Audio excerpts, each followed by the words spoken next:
প্ৰব্লেমটো হ'ল যে ব্ৰহ্মপুত্ৰ নদীত আমাৰ সমষ্টিটো এতিয়া আমগুৰিলৈকে মোৰ যিহেতু পৰিলে, গতিকে আমাৰ সমষ্টিটোত 26 কিলোমিটাৰ ব্ৰহ্মপুত্ৰ নদীখন পৰিছে, তাৰে 11 কিলোমিটাৰ সাংঘাতিক ধৰণে খহনীয়া হৈ আছে। তাৰ কাৰণে এছিয়ান ডেভেলপমেণ্ট বেংকৰ এটা বা ৱৰ্ল্ড বেংকৰ আমি এটা প্ৰজেক্ট দাখিল কৰি থোৱা আছে।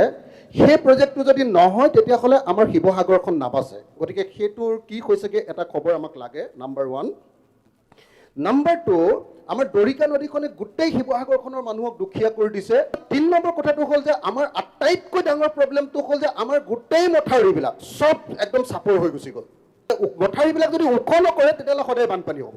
সেইবিলাক পুৰণি মথাউৰি। 16 ফাইনেন্সত আমাৰ ব্ৰহ্মপুত্ৰৰ অফলাৰ ওপৰত আমি 9 কোটি টকাৰ এটা প্ৰজেক্ট দি থৈছোঁ। সেইটো কি পৰ্যায়ত আছে এইকেইটা প্ৰথমতে কৈ ল'লে মই ছেকেণ্ড প্ৰশ্নটো কৰিম। ডাঙৰীয়া সন্মানীয় সদস্যগৰাকীৰ মুখত আজি ভোটৰ মুখত ৰাম নাম বুলি কয়, এই কথাটো আচলতে এছেম্বলিত ক'ব লাগে নালাগে নাজানো, মই তথাপিতো কৈছোঁ ভোটৰ মুখত আজি ৰাম নাম হৈছে। অধ্যক্ষ ডাঙৰীয়া সন্মানীয় সদস্যগৰাকীয়ে প্ৰত্যেক দিনাই এটা প্ৰেছ মিটত কয় বা ফেচবুকত দিয়ে, টুইটাৰত দিয়ে যে লোন লৈ আমি অসমখন ধ্বংস কৰিলোঁ। তেখেতে আজি লোন ল'বলৈ আমাক পৰামৰ্শ দিলে।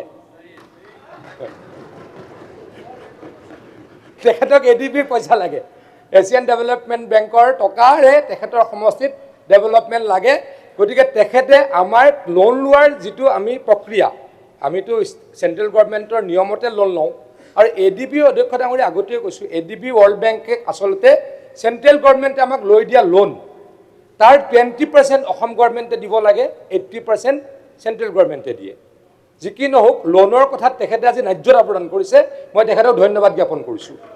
আৰু আশা ৰাখিছোঁ তেখেতে যাতে আজিৰ পৰা এইটো এছেম্বলিত ৰেকৰ্ড হৈ থাকিব লাগে, এই লোনৰ বিষয়ে মানুহক বিপথে পৰিচালিত কৰিবলৈ প্ৰচেষ্টা নকৰে। মই তেখেতক আপোনাৰ জৰিয়তে অনুৰোধ জনাইছোঁ। তেখেতৰ সমষ্টিত আমি এডিবিত ছেকেণ্ড ফেজত আমি 348 কোটি টকাৰ কাম শিৱসাগৰ জিলাত কৰিবলৈকে আমি প্ৰচেষ্টা চলাই আছোঁ। আৰু আশা ৰাখিছোঁ অহা ডিচেম্বৰত আমি সেইখিনি কাম আৰম্ভ কৰিবলৈকে সক্ষম হ'ম।